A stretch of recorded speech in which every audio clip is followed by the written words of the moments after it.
the quality of a student.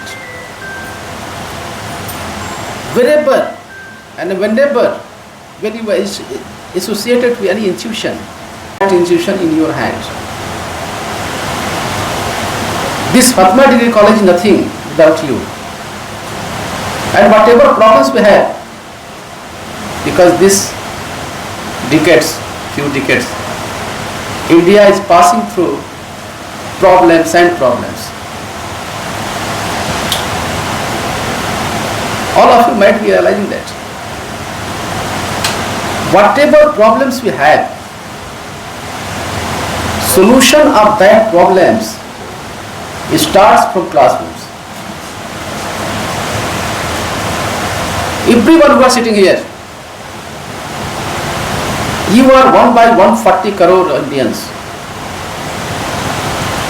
ऐसे नहीं गिरते अरमानों के फूल झोली में, अपने अमाल के शाख को हिलाना पड़ता है। अंधेरे को कोसने से अंधेरा दूर नहीं होता, अपने हिस्से के चिराग को जलाना पड़ता है। That was very painful when your principal was talking that he has provided you a free bus service and no, he is agony. That bus is empty. इस क्षण की बात क्यों लिए हो admission, and particularly girls students in B.Ed everywhere where I have seen students in B.Ed colleges all over India, the majority of girls students. You are the creature of this earth. ईश्वर ने, खुदा ने ऐसा कुछ दिया है कि आप जोड़ते हो। रिश्ते को जोड़ना औरतों के हिस्से में आया, ममता, प्यार, ये सब औरतों के हिस्से में आया। मर्दों के हिस्से में तो मुस्टैच और लड़ाई और दिस दैट आया। इसलिए जिस परिवार की औरतें अच्छी होंगी वो परिवार कभी नहीं टूटेगा। And education is a medium of enlightenment. तमसो मा ज्योतिर्गम्य, ये जो चराग हम लोग जलाते हैं, आप देखे होंगे जिस फंक्शन में जाइएगा तो चराग जलाया जाता है।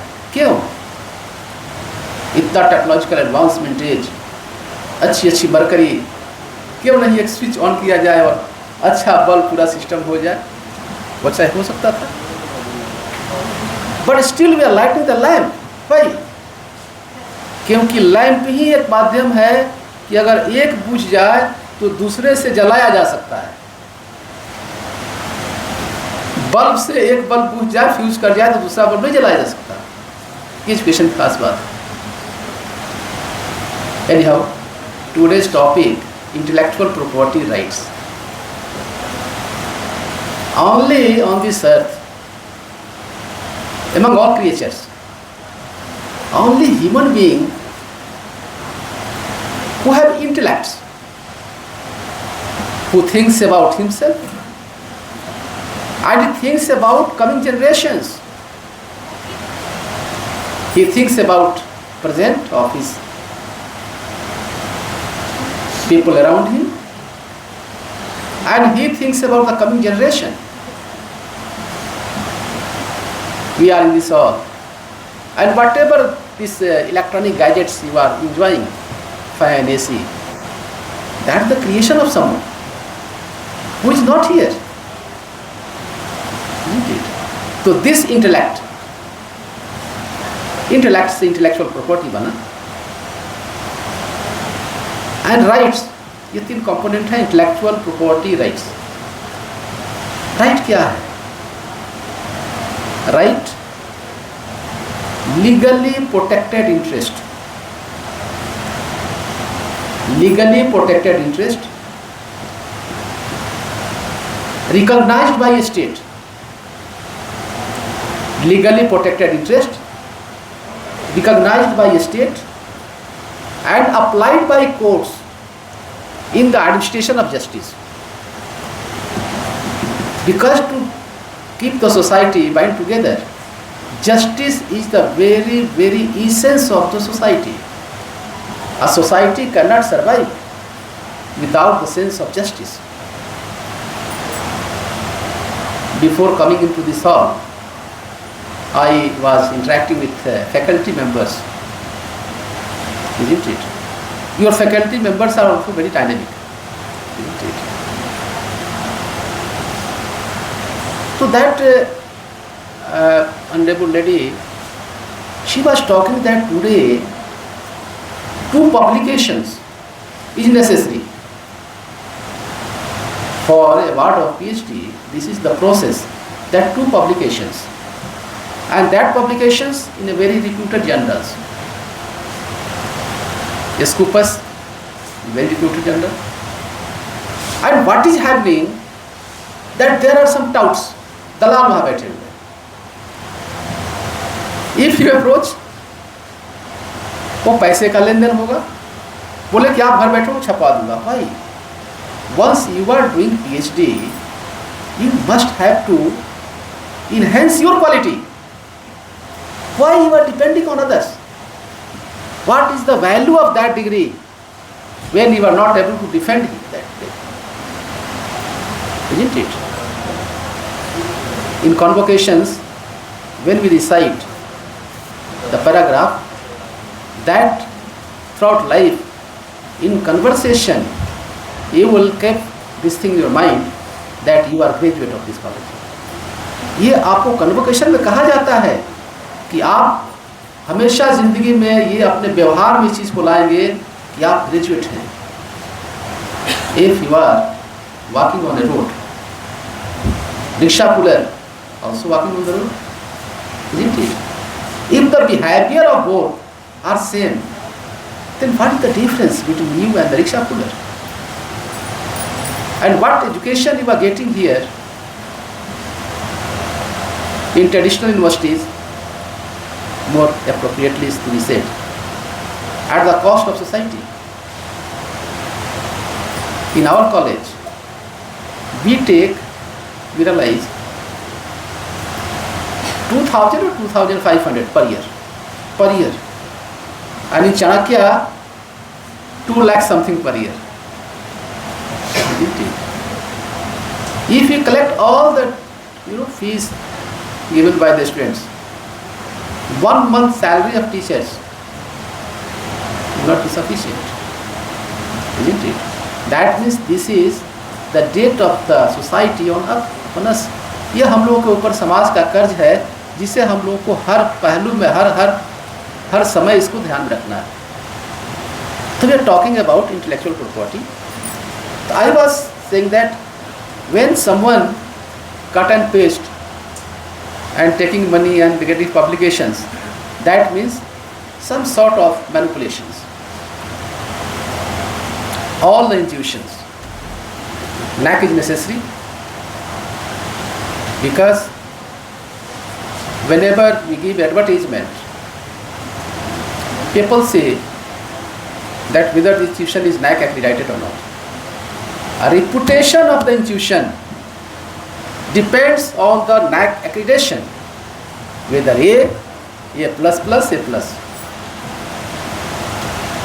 And we invite applications and the students go to that institution on the basis that this is the reputation of this institution. That means quality of that teaching in that institution is A++. And after getting that education, if you are coming to society, you will serve society accordingly. Isn't it? I am coordinator of Indo-European Education Foundation, Poland. Coordinator of Bihar and Jharkhand. Every year, we organize a conference in different countries in Europe. I go there, isn't it? I found the quality of students and quality of students here, there is no comparison. While in India, you have a best friend, best brain है आपके पास, लेकिन हम लोग उसका इस्तेमाल नहीं करते हैं. क्यों? आपने जब यहाँ एडमिशन लिया है, मैक्सिमम यूटिलाइज करो अपने ब्रेन का। तो ये कट एंड पेस्ट का जो खेल शुरू हो गया है, ये खेल तभी खत्म होगा जब आप अपनी आर्टिकल, अपने research papers, in European countries during studentship many research papers are being published by the students. वो ग्रेजुएशन और मास्टर क्लास करते करते कितने रिसर्च पेपर्स उनके पब्लिश हो जाते हैं, है ना। तो ये जो प्लेगरिज्म आया है, थीसिस जमा करने पे प्लेगरिज्म चेक होता है। एंड यू नो, एक कोटेशन है, God has created this earth so beautiful, God has created this earth so beautiful but it has a disease, a so called man. दुनिया बनाने वाले क्या तेरे मन में समाई, काहे को दुनिया बनाई, बना दिया उसने, लेकिन जो डिजीज है वो इंसान ही है। ये हजरत इंसान सारे प्रॉब्लम्स का क्रिएटर है और सॉल्यूशन भी यही ढूंढता है। This is the unique.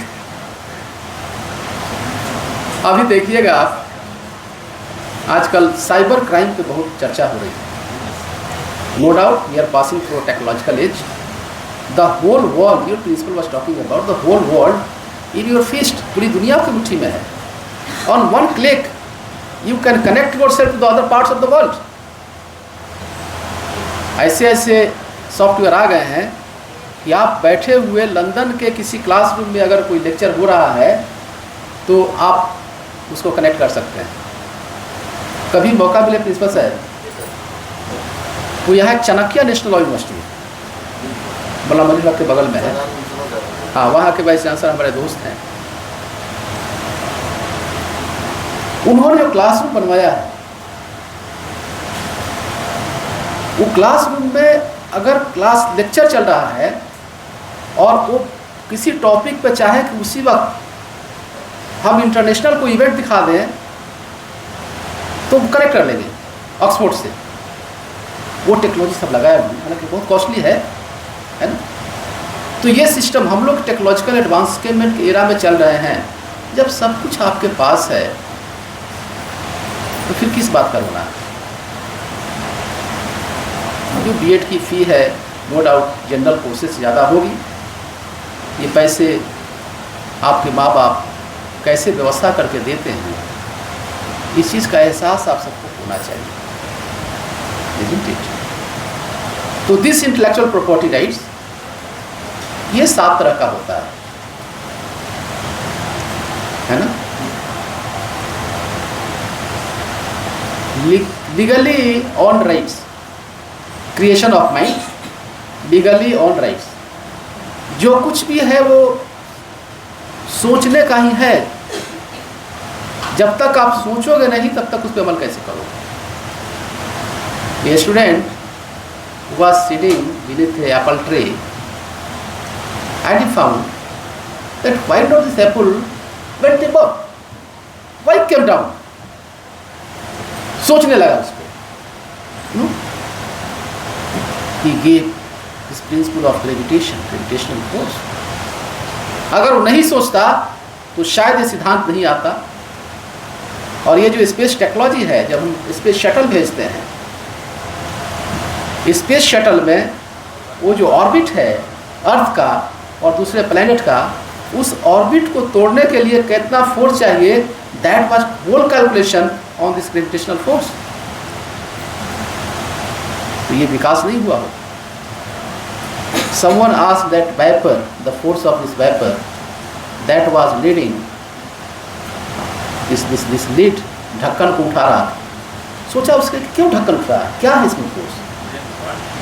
और सोचते सोचते ये जो वाइपर इंजन आया उसका विकास हुआ।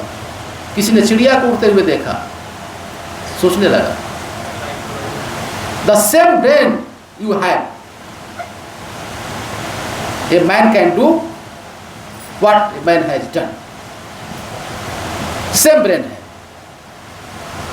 The first human being Adam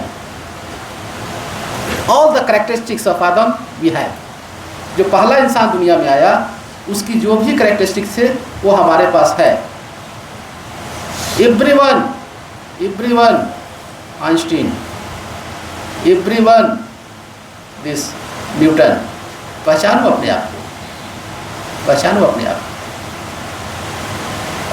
हमारा कॉलेज एक ऐसा कॉलेज है, शायद इंडिया में किसी कॉलेज को सर्फ हासिल नहीं है जिसने कॉलेज ने 2 चीफ जस्टिस ऑफ इंडिया दिया होगा। Patna law college 2 chief justice of India दिया है ना, और सैकड़ों की तादाद में हाई कोर्ट और सुप्रीम कोर्ट। एक बार तो ऐसा हुआ कि पटना हाई कोर्ट में 7 वो जजेज हुए जो एक ही बैचमेट थे, सब बैचमेट थे, है ना। और हमारी उम्र को देख करके आप लोगों को थोड़ा ताजुब होगा, हमारे पढ़ाए हुए जिनको क्लासरूम में हमने पढ़ाया है 3 हाई कोर्ट के जज हो गए, है ना। तो मैं अपने बच्चों से भी कहता हूँ कि वो जब क्लासरूम में बैठे होंगे तो उनको नहीं पता होगा कि चीफ जस्टिस ऑफ इंडिया होंगे। उनकी मेहनत, उनकी लगन ये वहाँ तक पहुँचाई। आप भी बहुत बड़े स्कॉलर हो सकते हो, बहुत बड़े फिलोसफर हो सकते हो। और first criteria to become such type of scholars, learned persons, that is labour. Labour के बिना कुछ नहीं। आजकल का दौर चला हुआ है, देखो हम लोग कहते हैं कि when you want to spoil a nation, when you want to spoil a nation, you do only 2 things. Number 1 is lower down the standard of education. पहला काम, जो एजुकेशन का स्टैंडर्ड है उसको कम कर दो। And second, allow the student to cheat in the examination, और students को चीट करने के लिए कर दिए, वो नेशन बर्बाद हो जाएगा। बर्बाद करने के लिए और कोई फॉर्मूला नहीं चाहिए। वो पुल बनाएगा, पुल गिरेगा, ऑपरेशन में जाएगा, पेशेंट को मार देगा। इसलिए मैं बार बार कहता हूँ कि जितनी भी समस्याएं हैं उन समस्याओं का समाधान आपसे है, ये क्लासरूम से है। जब क्लासरूम में जाओगे नहीं, टीचर को सुनोगे नहीं, इंटरेक्शन नहीं होगा, तो तुम्हारे अंदर फीलिंग कहाँ से आएगी, है ना। इसलिए आज के बाद just make a commitment, not with the principal और faculty of this institution, make commitment yourself. अपने आप से ये वादा करो कि क्लास हम नहीं छोड़ेंगे। और ऐसा इंस्टीट्यूशन तो मैं समझता हूँ पटना में शायद ही है जो बस फ्री सर्विस प्रोवाइड करती है। बिहार में जो मेडिकल कॉलेजेज हैं उनकी जो फ़ी तय होती है, मैं उस कमेटी का मेंबर हूँ,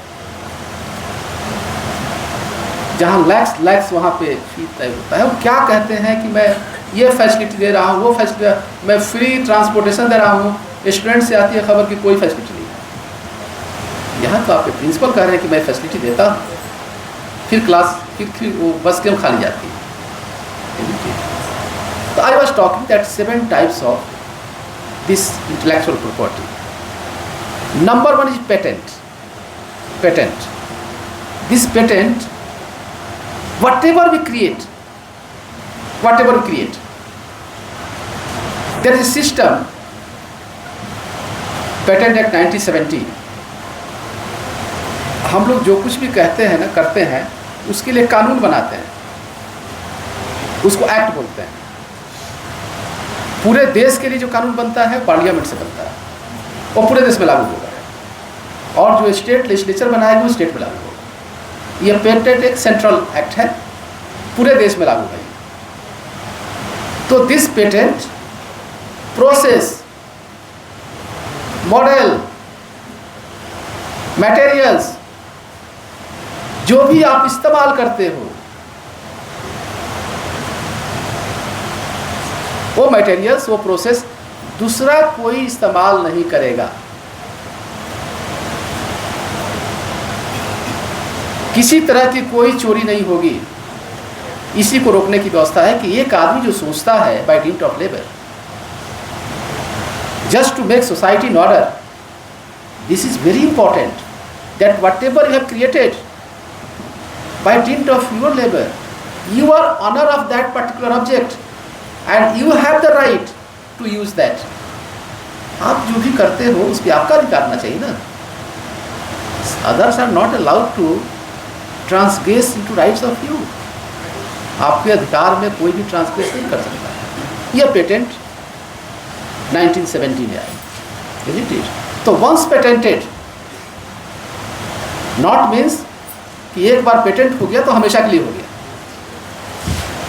हम समाज के मेंबर हैं, मानिए social animal, whatever we have earned by support of society। जो कुछ हमने लिया समाज से लिया। अगर बच्चियां पढ़ने आती हैं घर से और कॉलेज तक आने तक अगर उनको रास्ते में 5 जगह टीच किया जाए, वो अपने आप को सुरक्षित महसूस नहीं करें तो कॉलेज ना बंद कर देंगे। तो अगर कोई बच्ची, क्योंकि देखिए हर जगह पुलिस नहीं होती है, ये समाज की जिम्मेदारी है ये सोचकर कि हमारी भी बच्ची कहीं पढ़ रही है ना। अगर हम किसी और को प्रोटेक्शन देंगे तो हमारी बच्ची को कोई और प्रोटेक्शन देगा। ये सोशल कोहेजन होना चाहिए। तो जो लोग आपको घर से लेकर के यहाँ तक आने में मदद करते हैं वो सबका योगदान है आपकी ज़िंदगी में, आपके एजुकेशन। तो जो भी हम बाई अप्लाइंग आवर इंटेलेक्ट हम जो कुछ भी बनाते हैं वो सब समाज के लिए, और समाज में होना चाहिए। और एक तरफ आपका भी इंटरेस्ट प्रोटेक्ट हो। तो दैट इज फॉर 20 ईयर्स, 20 साल के लिए पेटेंट होता है। उसके बाद वो चला जाएगा पब्लिक डोमेन में, है ना, वो पब्लिक डोमेन में चला जाएगा। लेकिन कुछ चीज़ें हैं जो पेटेंट नहीं होती, उसको पेटेंट नहीं करा सकते आप। वो क्या है? ऐसी कोई चीज़ जो मेडिसिन है, पब्लिक यूज़ के लिए है, बहुत ही गवर्नमेंट जब चाहे तो कोई भी आविष्कार किया हुआ दवा को ले करके जो हेल्थ सेंटर चलते हैं गवर्नमेंट के, हॉस्पिटल्स हैं, गवर्नमेंट उसको सप्लाई दे सकती है। तो जो मैनकाइंड के लिए बहुत आवश्यक है उसका पेटेंट नहीं होता। ठीक है, गवर्नमेंट उसको कंपेंसेट करती है, उसका भी लेबर है। एग्रीकल्चरल टूल्स, कोई एग्रीकल्चरल टूल का इन्वेंट किया उसका पेटेंट नहीं होगा, तब तो लिमिटेड हो जाएगा ना। एग्रीकल्चर तो हमारे लिए इतना आवश्यक है कि चाहे जितनी भी हमारे पास संसाधन हो जाए, पैसे हो जाए, खाएंगे तो हम तो अनाज ही ना, है ना। सोने का महल हो, सोने के बिस्किट भरा पड़ा हो, लेकिन जब भी खाएंगे तो अनाज खाएंगे। ये अनाज की इम्पोर्टेंस है। तो अगर अनाज के उत्पादन के लिए जाहिर सी बात है वो फार्मिंग करेंगे, तो फार्मिंग करने में कोई अगर टूल इस्तेमाल होता है तो उसका पेटेंट है ना। अगर कोई ऐसा सर्जिकल या ऐसा कोई मेडिकल यूज़ बीमारी ठीक करने का, अगर फर्ज कीजिए कि मस्कुलर स्पाज्म बॉम्बे में किसी ने इजाद किया और उसको पेटेंट करा दिया, अब भागलपुर में कोई है, अब उसको अगर चाहिए तो बॉम्बे जाना पड़ेगा, इसलिए उसका पेटेंट नहीं होगा। तो खैर वो डिफरेंट एक्ट्स भी सब दिया हुआ है। तीसरी चीज़ इसमें फ्रेंड्स कि अगर कोई व्यक्ति अगर किसी के बनाया हुआ चीज़ को अपना कह देता है ना, तो क्या पनिशमेंट होगी? क्योंकि कोई भी एक्ट लॉ विदाउट पनिशमेंट, है ना। हिंदी में पढ़ा होगा, क्षमा शोभती उस भुजंग को जिसके पास तरल हो, उसको क्या जो दंतहीन विष रहित विदित सरल हो। उसी सांप की अहमियत है जिस सांप के पास विष हो, उसी से लोग डरते हैं। अगर सांप के पास विष नहीं हो तो कोई डरेगा नहीं उससे, लोग गला में लगा के उसको परेशान कर देते हैं। तो अगर कोई कानून है और उसमें पनिशमेंट का प्रावधान नहीं है ना, तो वो निरर्थक है। इसकी क्या पनिशमेंट है? 3 तरह की चीज़ें हैं उसमें। एक तो ये है कि जब ही पेटेंट का होगा तो ये न्यायालय तय करेगा। अगर कोई आदमी कहता है कि हमने ये वस्तु बनाई है और इस वस्तु को फलाना व्यक्ति अपने नाम से कर लिया, तो न्यायालय तय करेगा। आप करें, आप न्यायालय उसका एक बना हुआ है, उसके लिए ऑफिसेज बने हुए हैं, फॉर्मेट बना हुआ है, आपको जा करके वहाँ कंप्लेन करनी पड़ेगी, नंबर 1। नंबर 2, 2 पक्ष होता है किसी मुकदमा में और 2 लॉ होता है, एक है सिविल और एक है क्रिमिनल। सिविल जर जमीन में से ये सब रिलेटेड है, क्रिमिनल अपराध से रिलेटेड है। तो किसी सिविल इशू को लेकर के whoever goes to court, that is called plaintiff, उसको प्लेंटिफ बोलते हैं। और जिसके विरुद्ध जाता है उसको बोलते हैं डिफेंडेंट। लेकिन वही जब क्रिमिनल मैटर होता है और जो व्यक्ति जाता है उसमें पहला कि हमारे साथ ही अत्याचार हुआ, तो उसको बोलते हैं प्रोसिक्यूशन, और दूसरा जो उसको बोलते हैं एक्यूज्ड। और आप लोगों के नॉलेज के लिए, prosecution is always state. Criminal में prosecution is always state. State आप कोई जाए एफआईआर करें तो आपका पक्ष सरकार देखेगी, सरकार लड़ेगी, उसके लिए पूरी सरकार की व्यवस्था है। तो जब कोई आदमी पेटेंट को लेकर के जाता है तो ये हम लोग कहते हैं कि who he says, who he asserts, who has to prove. जो आदमी जाकर एलिगेशन लगाता है उसी को प्रूफ करना, ये जनरल लॉ। लेकिन पेटेंट में ये उल्टा है। अगर हम एलिगेशन लगाते हैं तो उस पक्ष को प्रूफ करना है कि वो मेरा नहीं उसका है ना। बस शर्त यह है कि जो आदमी जाएगा न्यायालय में उसको प्राइमा फेसाई, एक नज़र में, प्रथम दृश्या, उसको ऐसा लगना चाहिए कि लगता है कि ये इसका है, उसने इस्तेमाल किया है ना। तो उसमें 3 प्रावधान है। Number 1, interlocutory orders. Interlocutory orders बोलते हैं कि मुकदमा चल रहा, उस बीच में ही कोई आदेश पास करते हैं, स्टॉप करो इसको, इंजंक्शन होगा, इसका इस्तेमाल बंद करो।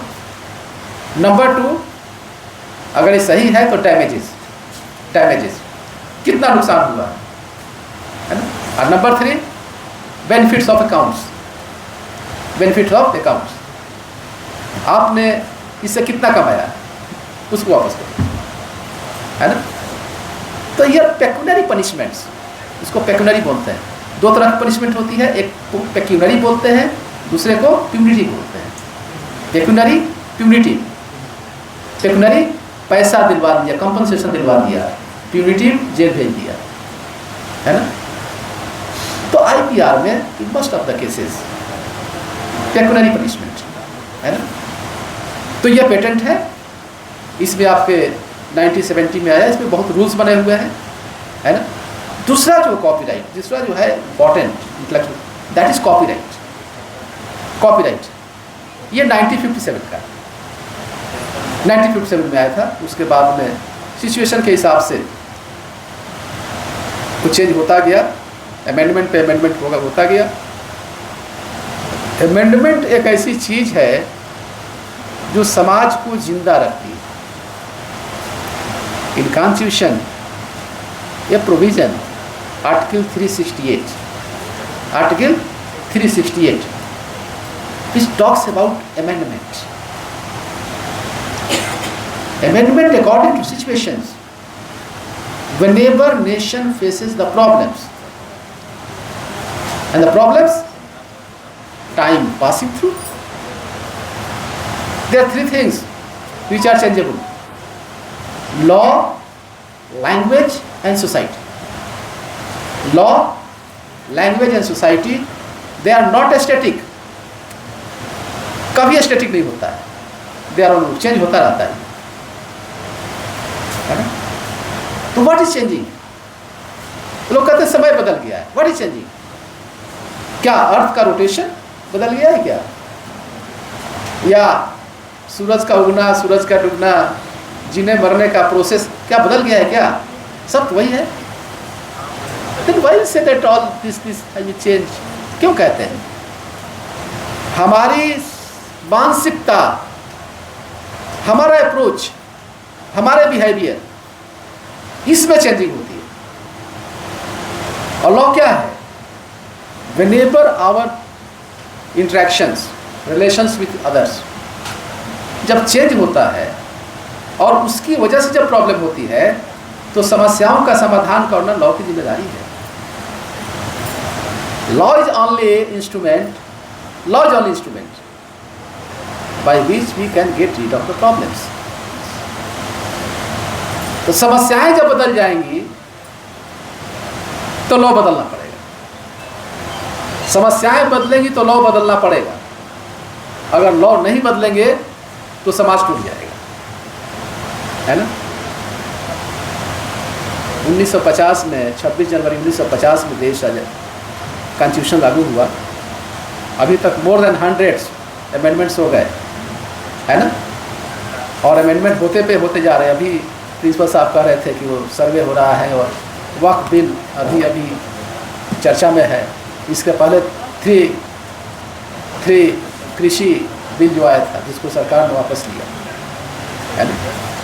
तो खैर, तो कॉपीराइट लिटरेरी वर्क्स,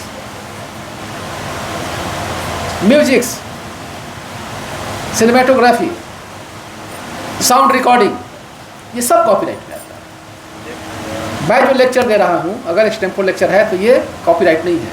लेकिन मैं अगर इस लेक्चर को लिख करके दे रहा हूँ, लिखा हुआ है ना, मेरे नाम से अगर पीपीटी है तो पीपीटी कोई और इस्तेमाल करे, ये कॉपीराइट में है ना?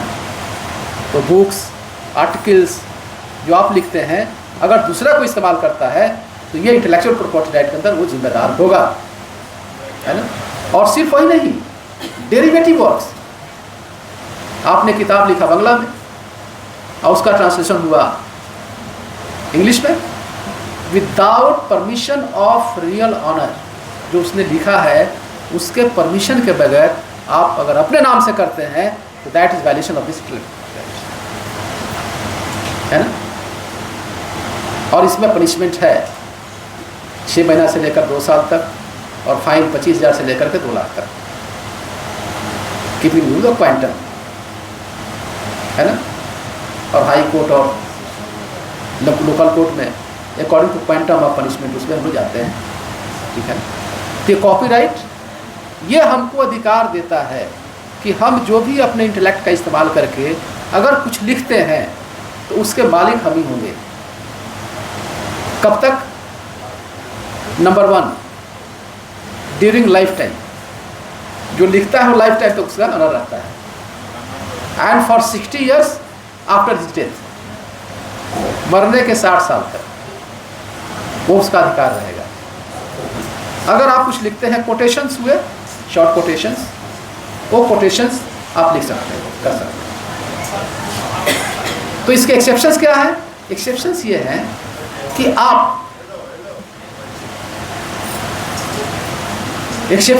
कि आप अगर एजुकेशनल यूज़ के लिए अगर इस्तेमाल करते हैं, कोई आर्टिकल है उसको अगर आप कॉपी करके, फोटोस्टेट कॉपी करके स्टूडेंट्स पे बांट देते हैं, है ना?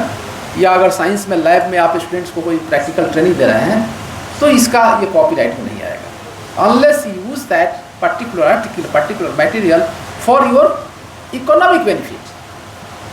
अगर आप उसको अपने फाइनेंशियल बेनिफिट के लिए कर रहे हैं तो वो वहाँ पे लागू होगा। लेकिन अगर ये फाइनेंशियल मैटर इन्वॉल्व नहीं है तो क्षम्य है, क्योंकि हम जो भी लिखते हैं for what, not to keep in shape book, हम लिखते हैं पब्लिक के लिए लिखते हैं ना, उसको पढ़ करके। अच्छा, क्यों? Why this IPR? क्यों? For source of inspiration. आप जब कोई किताब पढ़ेंगे तो आपके जहन में भी आएगा कि इसमें ये चीज़ छूट गई, हम भी लिख सकते हैं, तो इंस्पिरेशन मिलेगा, रिकॉग्निशन, है ना, अप्रिसिएशन, ये रिवार्ड है। राइटर्स को बुलाया जाता है, सम्मानित किया जाता है बच्चों के बीच में, तो बच्चों को तो इंस्पिरेशन मिलता है ना। अभी पिछले दिनों एक एसडीएम की डेथ हो गई, तो मैं उसका वो पढ़ रहा था, तो उसने कहा था कि गांव में एसडीएम की गाड़ी आई थी, गांव में एसडीएम की गाड़ी आई थी, उस बत्ती को देखकर मेरे दिल में आया कि मैं भी क्यों नहीं बन सकती, एंड शी क्वालिफाइड, एक इंस्पिरेशन हुआ। तो इसलिए जो लेक्चर्स कराए जाते हैं तो ये एक सोर्स ऑफ इंस्पिरेशन भी है, इजंट इट। तो ये आपका दूसरा, ये copyright. Third one, trademark.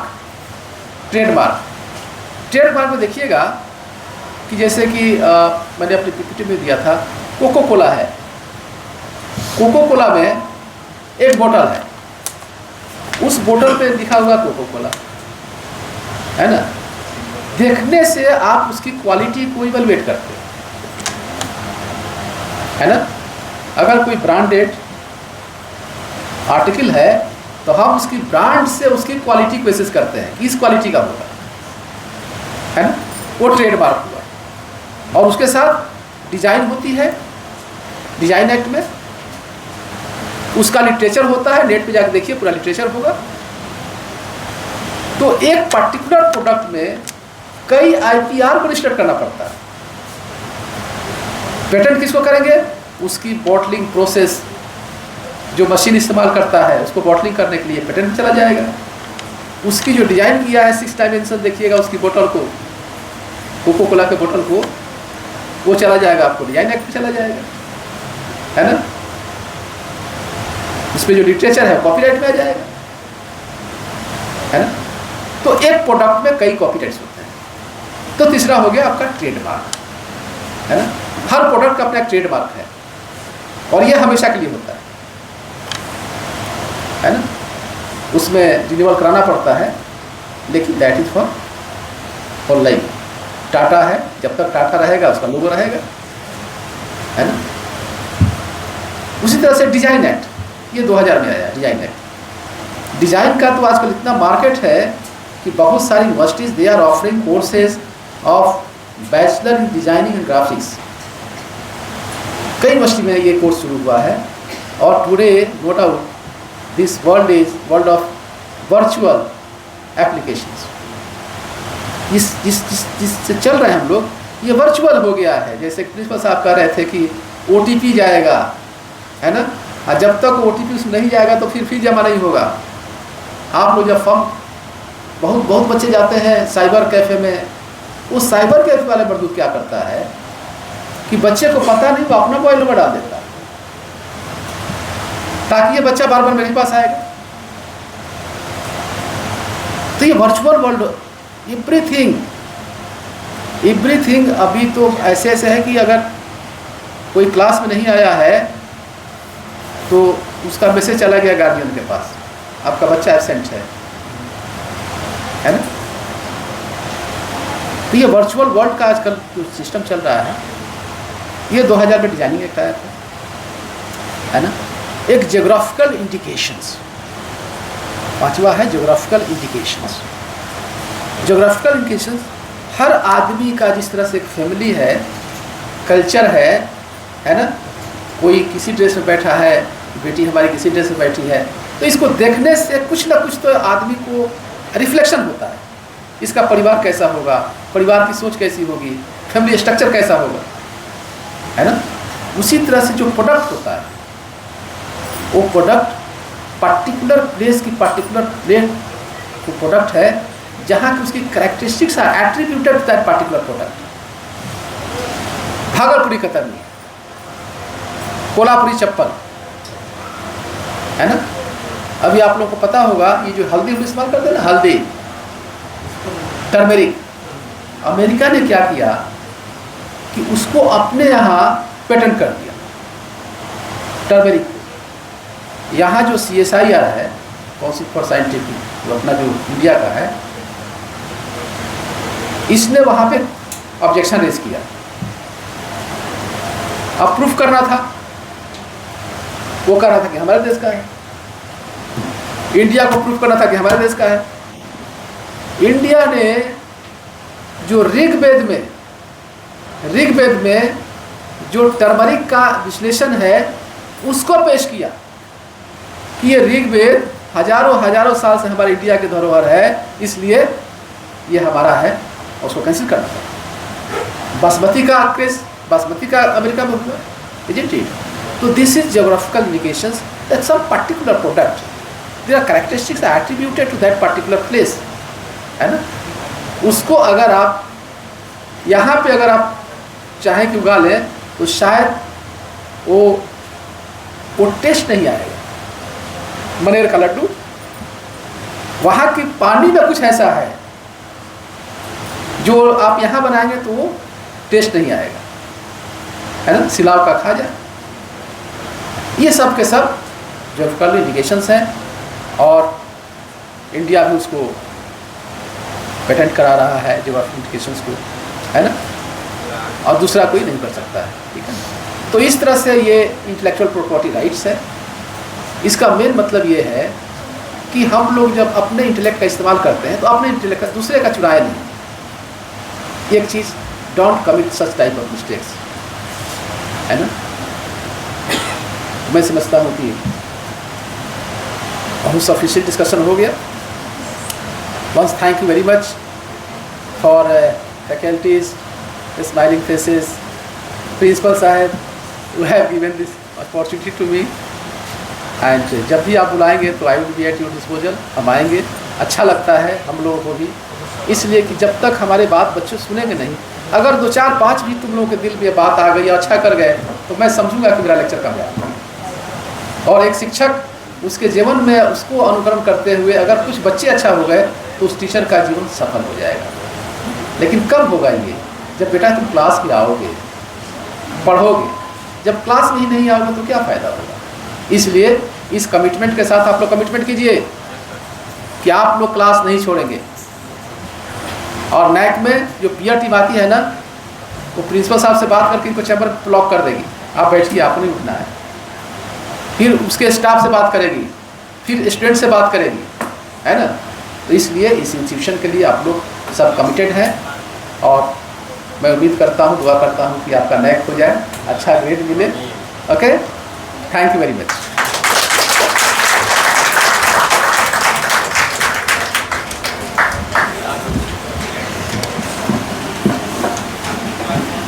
Thank you, sir, for your insightful session on intellectual property rights. Your expertise and engaging presentation have deepened our understanding of the critical subject. We truly appreciate your time and effort in sharing such valuable knowledge. Now, I would request Dr. Parveen Fatima, Assistant Professor and Junior Scientist, Agriculture College, to please share a few words regarding IPR with us.